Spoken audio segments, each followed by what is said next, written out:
So I'm with Paolo Scimone of His Majesty The Coffee. This is coffee number 1 in the 3rd edition of our Taster Set and Coffee Club. It's a Colombian coffee called FLOR. Hi Paolo, introduce yourself and tell us about your coffee. Well, good morning everyone. I'm Paolo. Yeah, we are based in Italy since 2013. The name of my roasting company is His Majesty The Coffee. This is because I don't know if you understood that I really love UK and everything is related with our Queen. So in fact, you can see our roasting machine. It's a Geisen 15, but the real name is Elizabeth III. Elizabeth the third, and is our queen. Yeah, and well, we established the roasting company in 2013, and was one of the first 3 specialty coffee roastery based in Italy. Can you tell me about FLOR? Like, how did you first discover it? What's your relationship with the coffee itself? So I've been in Colombia was 1.5 years ago, before the COVID. Was I think it was October. Yeah. Once we had the opportunity to see how they work, how they preserve the quality, how they take care of the quality, because they are super skilled and really focus on the details.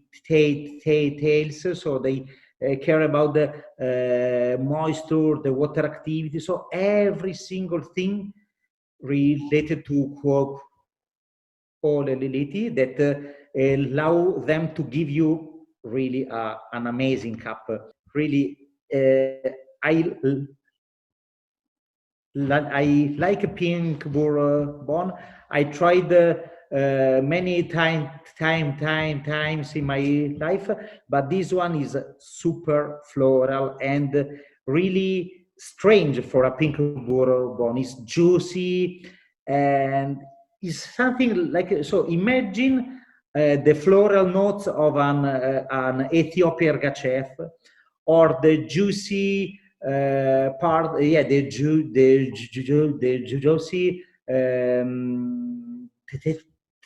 taste of a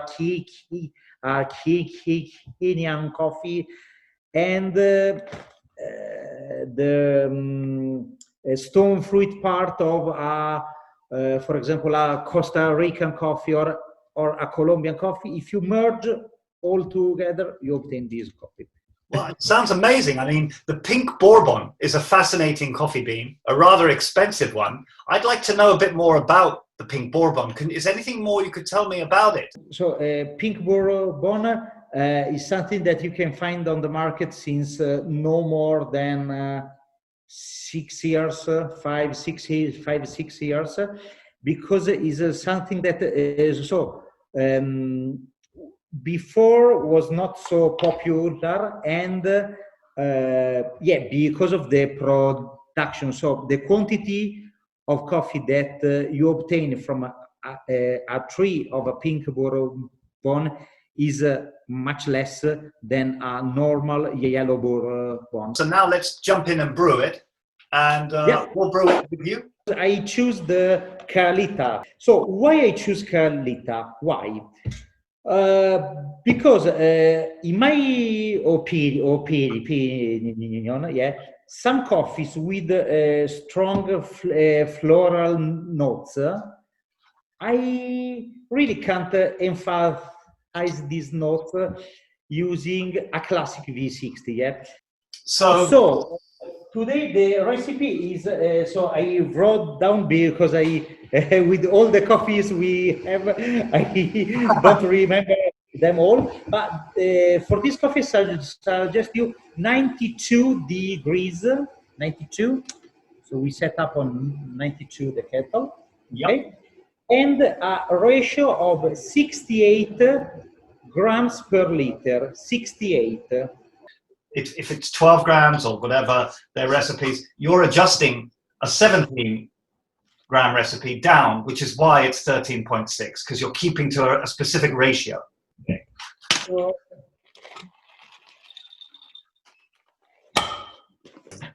just pre-wet the paper filter to avoid any smell, any. Normally, we use it for a Kalita, a little bit finer than a classic V60. Okay, a little bit finer. So on a common Dante, I normally would do 29 or 30 clicks. Okay, for the V60 or for the Kalita? Kalita. For the Kalita, I suggest you, this is a, with this kind of coffees, because it's a really hard bean, grows at 1,900 meters. I suggest you maybe to do one click finer than what you are doing normal. So yeah. Is this a good general tip that if you are brewing coffee from a higher altitude, it's better to go a little bit finer? Yeah, because the bean is harder. So once you grind, you get less fines. So fines are particles under 100 microns. So once the bean is harder and you grind them, you get less fines. Less fines means a coarser extraction. Yeah. So what I suggest you, once more light, so lighter is the coffee and higher is the plantation, finer you have to grind. Interesting. Wow. Thank you. Okay. Grinding finer. Here we go.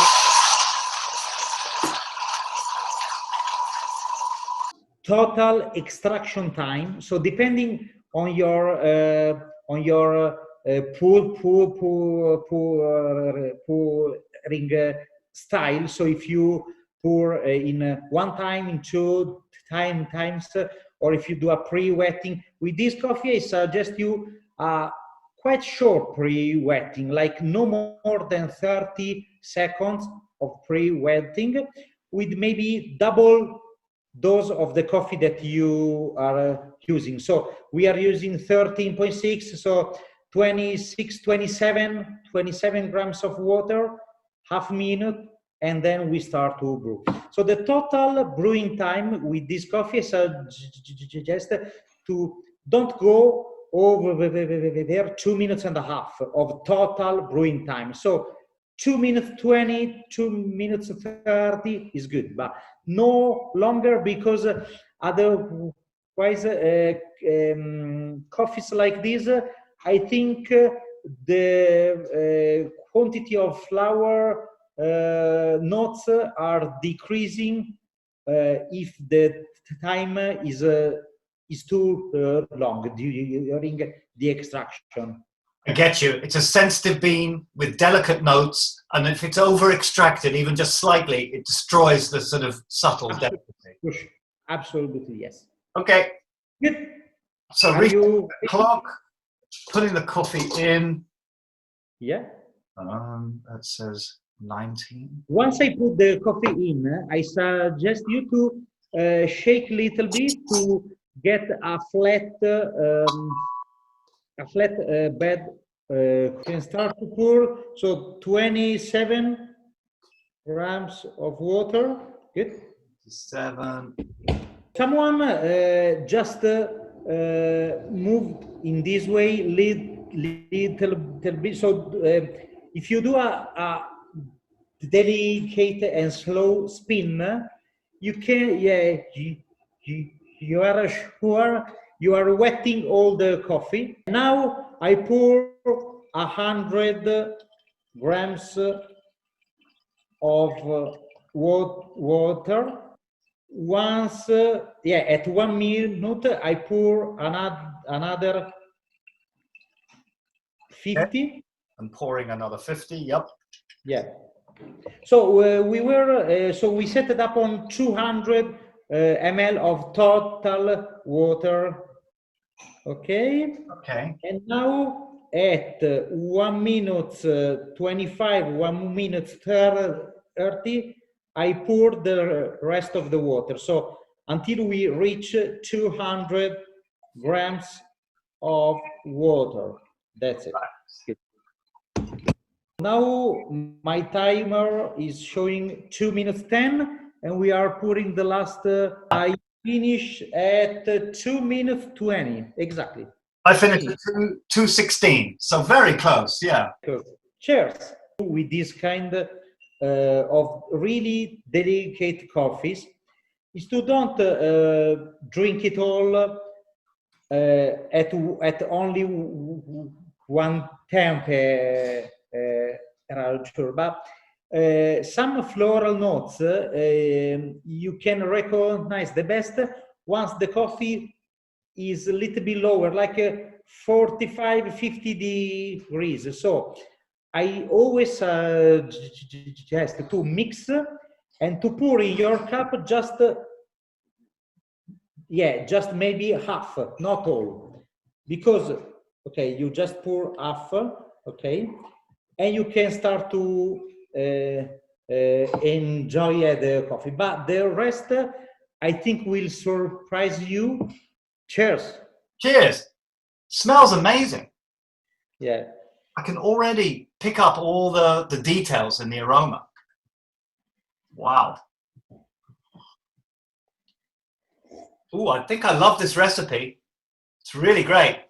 I don't think I'll do 12-200 with this coffee anymore. Just a beautiful coffee. I'm picking up everything that you've said is in the coffee. Now the flavor notes you've described: watermelon, hawthorn, and alkakengi. Can you tell me a bit about what that flavor note means? Watermelon is something that is not really common to find in coffee. So once I cupped the first time this coffee, I said, oh, it's super sweet, super sweet, but more than a strawberry. I recognize alkakengi as a fruit that can fill this gap that you have between tropical fruits and citrus fruits. Yeah. Really interesting. And hawthorn. When have you ever eaten a hawthorn?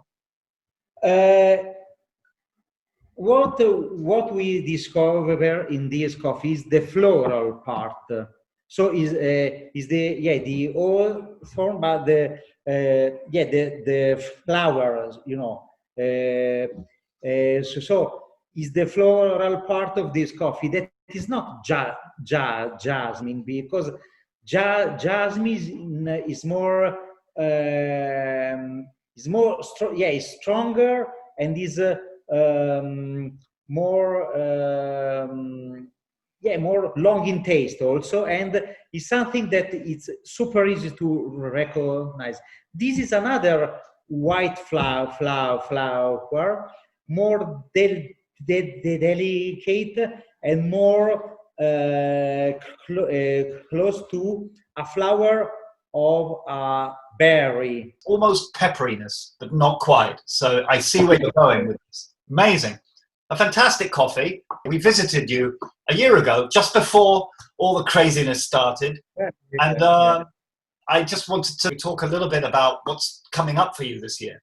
We worked for the last year on two big projects that will be ready at the end of this month. And one is something that maybe you heard about from other roasters in Europe, that are coffee capsules. These will be the capsule, of course, gold, because you know that gold is the new black. we say so fully aluminum capsule, and these are the coffee bags. Why black and white? Are they different kinds? One is black will be for the Colombian one. Colombia. So you just open this, okay, and you have a bag, a tea bag, okay. So I hope will surprise you. The quantity of coffee inside every bag is 10 grams. 10. If you use 150 ml of water, you enter in the SCA chart, SCA brewing chart. Really? You are exactly in the middle, yeah. So we find the way to get, yeah, okay, a good cup of coffee. Of course, it's not like your, it's not like what you can get from your manual brewing, of course, but is packed with nitrogen, so is really well the quality, and is a good compromise if you are not able to brew by your hand your coffee. Definitely. Thanks for talking to us, Paolo. That was fantastic. Thanks to you, and thanks to invite me to be part of your amazing project.